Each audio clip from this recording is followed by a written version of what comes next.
All right, this section is about writing. So, I want to kind of go over the sequence of materials that you'll find in a Montessori classroom. So the sequence is going to go, they're going to use sandpaper letters, which are like wooden, it's the letters of the alphabet cut out in sandpaper that they say and trace the sounds. Montessori, if you don't know this, Montessori language curriculum, instead of introducing letter names, we introduce letter sounds. So instead of this is B, we say this is B. Instead of C, this is K. So we don't introduce letter sounds until later. We are, however, in a very literate society, so children most of the time come in and they just already know the letter names. So if a child does say, oh, it's C, I'll just confirm what they know and say, oh, you're right, it's C. C says K. So they're going to do sandpaper letters. Once they have mastered some sounds with the sandpaper letters, they're going to go to the movable alphabet, which is a box with all the letters. So they can use those letters and they can manipulate them to write their own words. So sandpaper letters, movable alphabet. Some classrooms, once they go, they've traced lots with the sandpaper letters, then they'll trace sometimes in a tray of salt or sand or coffee, where they're tracing letters in that. Then they're going to go to writing on a chalkboard. They're going to do different kinds of lines, different kinds of strokes, and then writing letters on a chalkboard.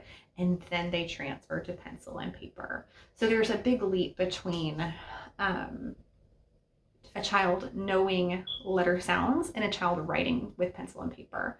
So I want you to think of writing as kind of two tracks of writing. So two different ways to look at writing. One way to look at writing is authorship.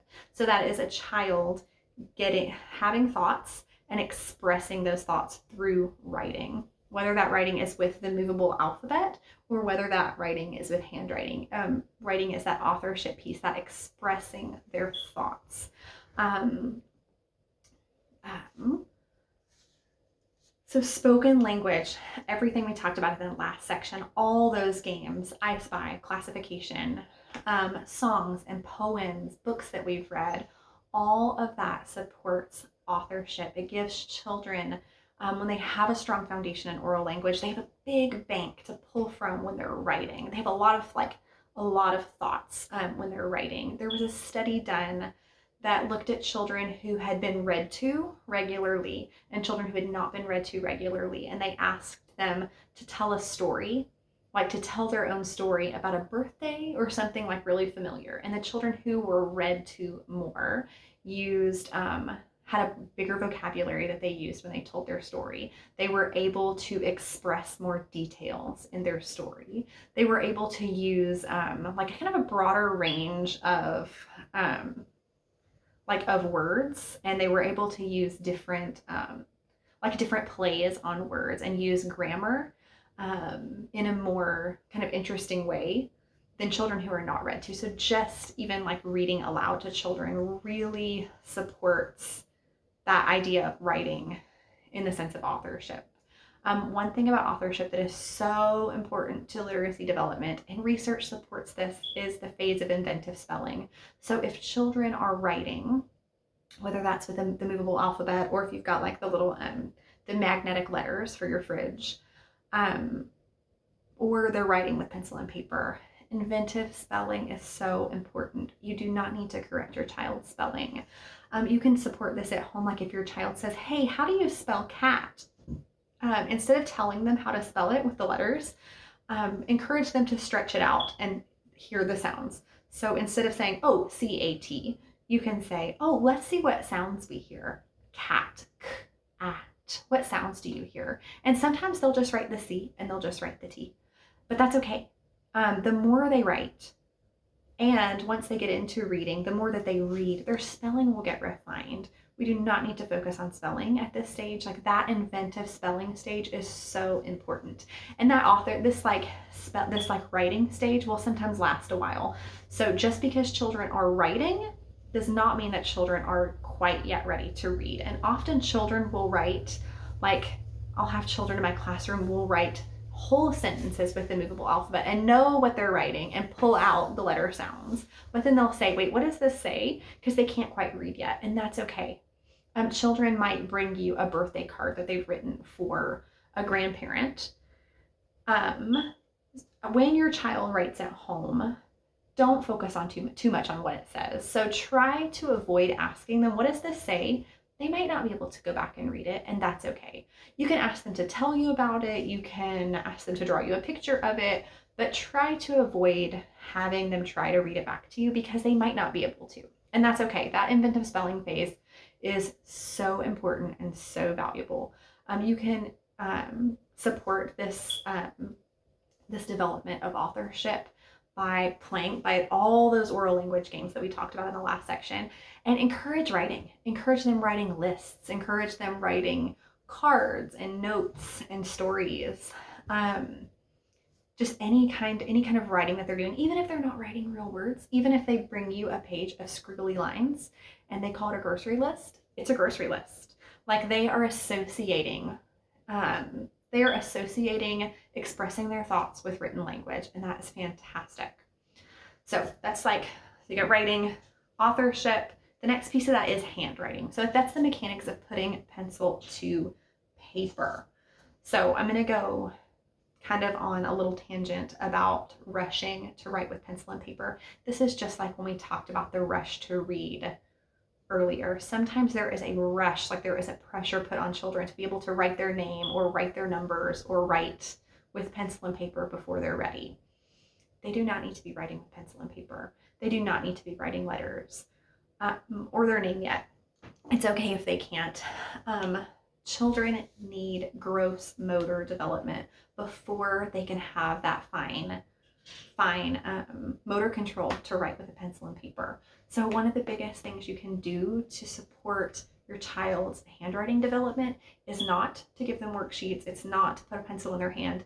It's to let them go outside and play. They need to climb. They need to run. They need to push and pull things. They need to develop those gross motor skills before they can refine those fine motor skills to write. So do not feel a need to rush your child to put pencil to write with pencil and paper because they might not be ready.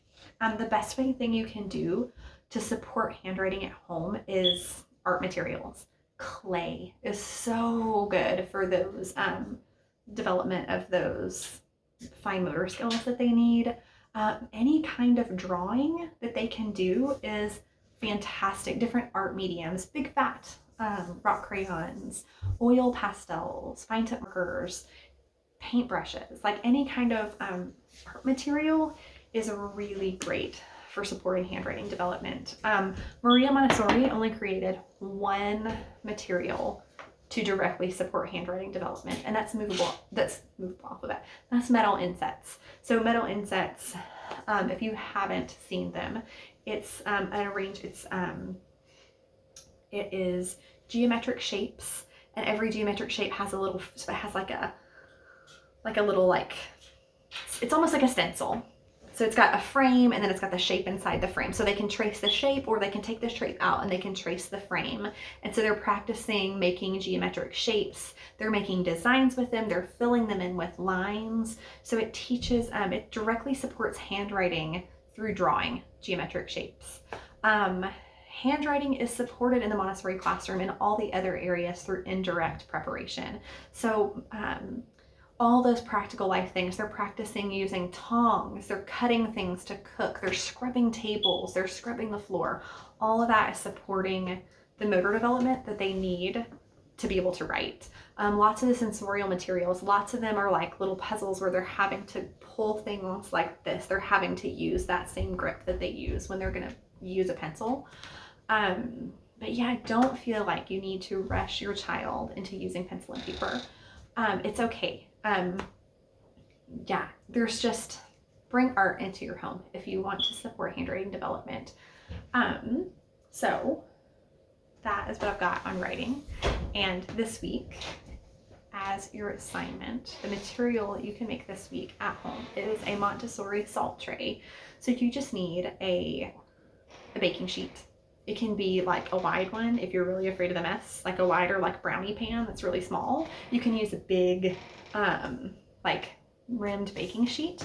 You're gonna fill it with salt, or if you've got sand, I've seen people use dry coffee grounds. I've seen people use like dried lavender. You're just gonna fill it with something, and then they can practice writing, forming the letters in that, and then they can shake it to erase it.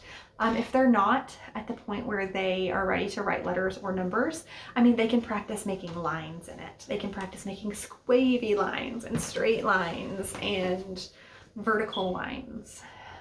So you can keep that, you can just bust that out as an activity if you are uncomfortable leaving like a baking sheet full of salt, like kind of out available, or if you have like a younger child that might not work for.